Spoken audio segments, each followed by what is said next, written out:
दद्दा जी 2 वर्ष से छड़ी के सहारे धीरे धीरे चलते हैं।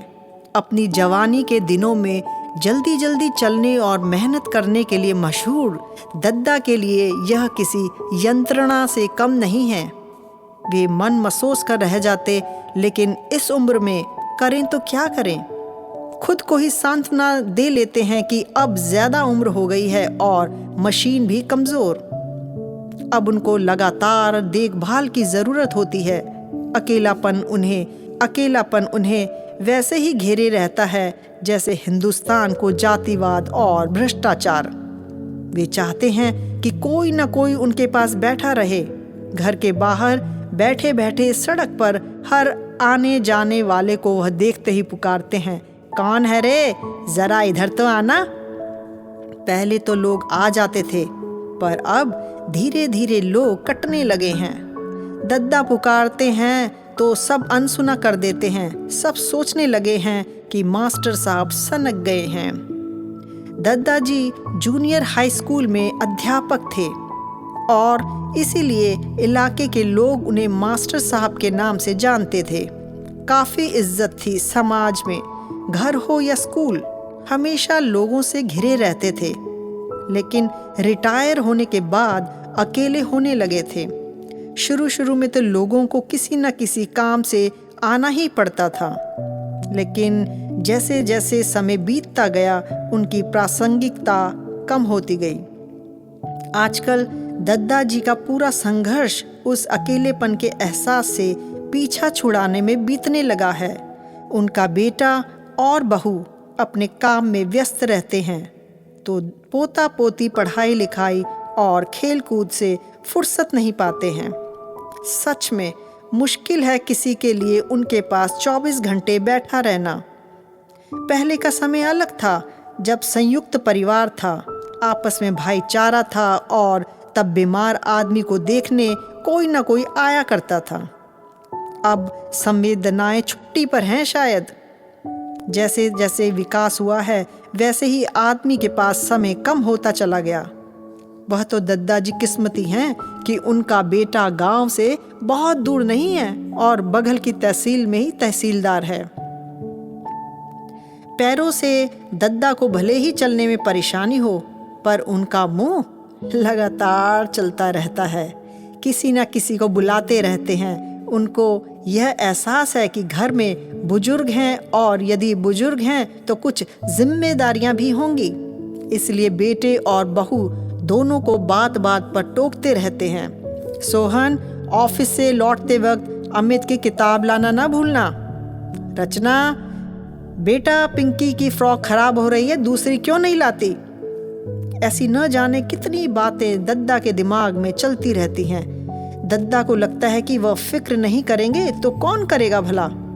सोहन और रचना दोनों कहते हैं, बाबूजी परेशान मत होइए, हम लोग हैं ना, आप बेफिक्र रहिए। बच्चों की बात सुनकर दद्दा चुप हो जाते हैं, लेकिन चुप्पी बस कुछ पलों के लिए ही होती है। वह दोबारा शुरू हो जाते हैं। पोते पोतियां तो वैसे भी नई पीढ़ी के हैं। खेलने कूदने पढ़ने लिखने से जो समय बचता है वह मोबाइल और इंटरनेट पर चला जाता है। उनको न तो दद्दा की चिंता है और न उनके लिए समय। उधर कुछ दिनों से दद्दा का पेट भी साथ नहीं दे रहा है। उनकी परेशानियां घटने के बजाय बढ़ती ही जा रही हैं। कहते रहते हैं सुबह से ही पेट भारी लग रहा है, डकार आ रही है और गैस बनने लगी है। कभी अगर समय से टॉयलेट नहीं होती तो भी परेशान हो जाते हैं और जब तक डॉक्टर को नहीं दिखा लेते हैं उन्हें चैन नहीं पड़ता। कई बार ज़्यादा दवा खाना भी चिंता का विषय हो जाता है और उसके साइड इफ़ेक्ट शुरू हो जाते हैं। गांव और कस्बों में तो वैसे भी अच्छे डॉक्टरों का मिलना और मुश्किल रहता है। दवा खाने के लिए भी दद्दा जी चिंतित रहते हैं। बोलते रहते हैं, सोहन बेटा भूलना नहीं, सही समय पर दवाई दे देना। और जब कभी सोहन परेशान हो जाता है तो थोड़ा ऊंची आवाज में कह देता है, बाबूजी आप शांत रहा करिए, क्यों परेशान रहते हैं हमेशा। ऊंची आवाज सुनकर दद्दा बड़बड़ाने लगते, ईश्वर के यहाँ भी जगह नहीं है, सब कर्मों का फल है। दद्दा कभी दद्दी को नहीं पुकारते हैं। सोहन दद्दी से कहता है, अम्मा तुम ही बाबूजी के पास बैठ जाया करो, बाबूजी का अकेलापन कम हो जाएगा अगर तुमसे कुछ बात कर लिया करेंगे। सोहन की बात सुनकर दद्दी नाराज हो जाती है। मैं तो नहीं बैठूंगी उनके पास। क्यों अम्मा? सोहन पूछता है। जब कभी नहीं बैठी हूं तब अब बैठकर क्या करूंगी? अम्मा का सीधा सपाट जवाब होता है। सोहन चुप हो जाता है। आखिर अम्मा को जबरदस्ती कैसे कहे कि वह जाएं और बाबूजी के पास बैठे। पता नहीं दद्दा से दद्दी की ऐसी क्या नाराजगी है, पर ऐसी कोई बात जरूर है जिसका असर दद्दी के जहन पर इतना गहरा है कि पति की इस अवस्था में भी दद्दी उनके पास नहीं बैठना चाहती है। दद्दा से तनिक भी सहानुभूति नहीं रख पा रही है। सोहन के दिमाग में दद्दी की यह आवाज गूंजती रहती है, जब कभी नहीं बैठी हूं तो अब बैठकर क्या करूंगी। सोहन नहीं समझ पा रहा है कि क्या अम्मा बाबू एक दूसरे को पसंद नहीं करते थे, या संयुक्त परिवार की गहमा गहमी में अम्मा और बाबूजी एक दूसरे को नहीं समझ पाए। यह भी हो सकता है कि बाबूजी स्कूल और घर की व्यस्तताओं के बीच अम्मा जी को समय न दे पाए हों, और अम्मा सोचती हों जब उन्हें मेरी फिक्र न थी तो आज मैं उनकी चिंता क्यों करूं। सोहन को लगता है कि भले अम्मा जी के साथ बाबूजी ने अपनी व्यस्तता या भूलवश कोई अन्याय किया हो, पर बाबूजी को अम्मा जी की आज जरूरत है तो अम्मा जी उनके काम आना ही चाहिए। पर अम्मा जी अपनी जिद पर कायम हैं। पूरी जिंदगी के अपमान और परायेपन से उपजा खालीपन मिटने का नाम नहीं ले रहा है, और दद्दा भी तो उनको देखकर चिड़चिड़ाने लगते हैं। अब भी चाहते हैं कि दद्दी उनके सामने कुर्सी पर न बैठे, जितना कुछ कहें वो चुपचाप सुनती रहें। दद्दी इसके लिए अब तैयार नहीं है। दद्दी के मन का विषाद सहानुभूति से नहीं पाटा जा सकता है। दद्दी का मन दद्दा की तरफ से अचानक खट्टा नहीं हो गया था। दद्दी जिस दिन से घर में आई थी उसी दिन से दद्दा उनसे खिंचने लगे थे।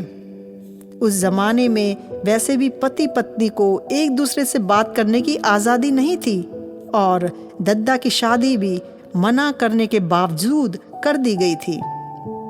दद्दा ने अपने पिताजी को कई बार बोला, पिताजी मेरा शादी करने का भी मन नहीं है, पर हर बार उन्हें पिताजी की डांट सुननी पड़ती थी। दद्दा तब एक हाई स्कूल पास कर चुके थे। गांव के हिसाब से उनकी शादी में वैसे विलंब हो चुका था। ऐसे में दद्दा के पिताजी कहाँ मानने वाले थे, और थक हार कर दद्दा ने भी हथियार डाल दिए थे।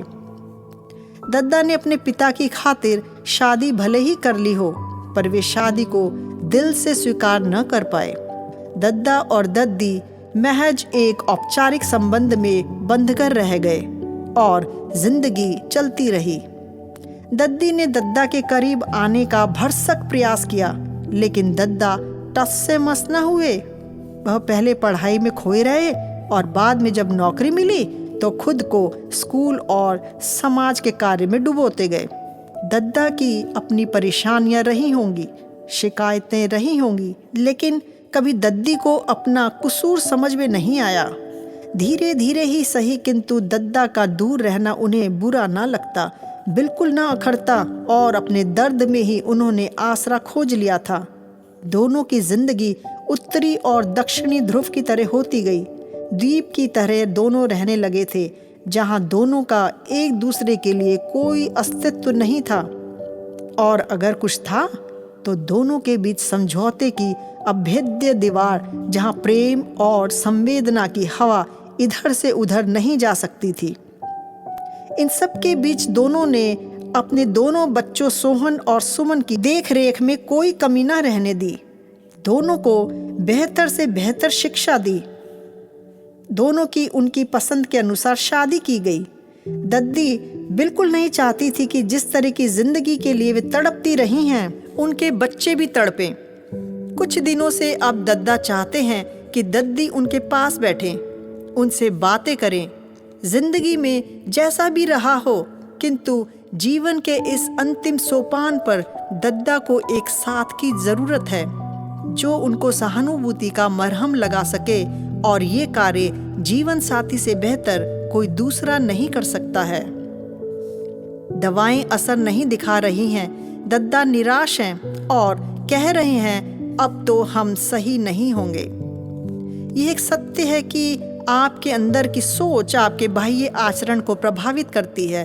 वही दद्दा के साथ हो रहा है। उनके अंदर की निराशा इतनी बढ़ गई है कि अचानक वह चलने फिरने में खुद को असमर्थ पा रहे हैं और पूरी तरह से बिस्तर पर आ गए हैं। सोहन की चिंता अचानक बढ़ गई है। अभी तक कम से कम वह खुद अपना दिन प्रतिदिन का कार्य निपटा पाते थे, पर अब तो छोटे मोटे कार्यों के लिए भी उन्हें सहारा चाहिए। खाट से उठ नहीं पाते हैं, करवट बदलना मुश्किल हो गया है। दद्दा को जो परेशानी है वह तो है ही, सोहन और रचना को भी दद्दा के पास काफी वक्त बिताना पड़ता है। दद्दा रात को सोते वक्त हर आधे घंटे में सोहन को पुकारते रहते हैं, सोहन, ओ सोहन। सोहन उठता है और दद्दा के हाथ पैर की मालिश करता है। ये रात में कई बार करना पड़ता है। इस कारण से सोहन की सही से नींद भी नहीं पूरी हो पाती है। इस कारण से सोहन भी थोड़ा चिड़चिड़ा सा हो गया है।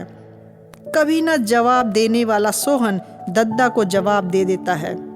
दद्दा के लिए यह विश्वास करना मुश्किल है कि उनका अपना ही बेटा उनसे आजीज आ चुका है।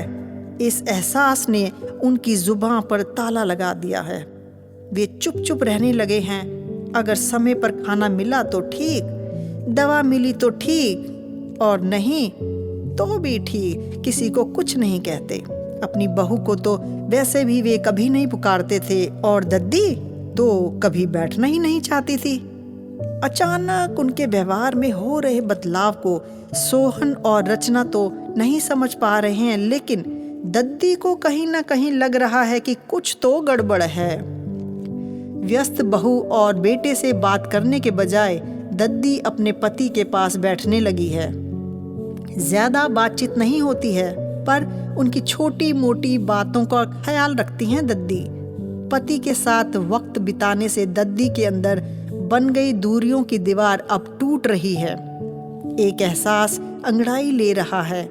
वैसे भी पति की इस अवस्था में संवेदनहीन बने रहना निष्ठुरता ही नहीं, बड़ी क्रूरता होती। देर से ही सही दोनों के बीच कुछ निकटता आ जाने से हो सकता है दद्दा को बीमारी से निपटने में सहायता मिले और दद्दी को जिंदगी भर मिले परायेपन से कुछ हद तक निजात।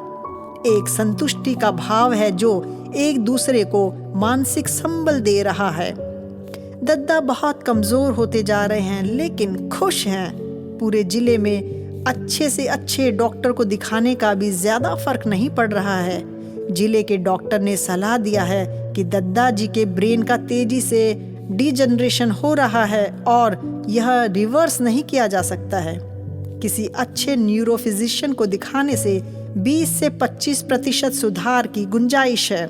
लखनऊ के प्रसिद्ध न्यूरो डॉक्टर मंजहर हुसैन का अपॉइंटमेंट लेकर उनको दिखाने का फैसला हुआ। पहले तो दद्दा लखनऊ जाने के लिए तैयार नहीं हुए, लेकिन सोहन के बार बार कहने पर इस शर्त पर तैयार हुए कि उनके साथ दद्दी को भी चलना पड़ेगा।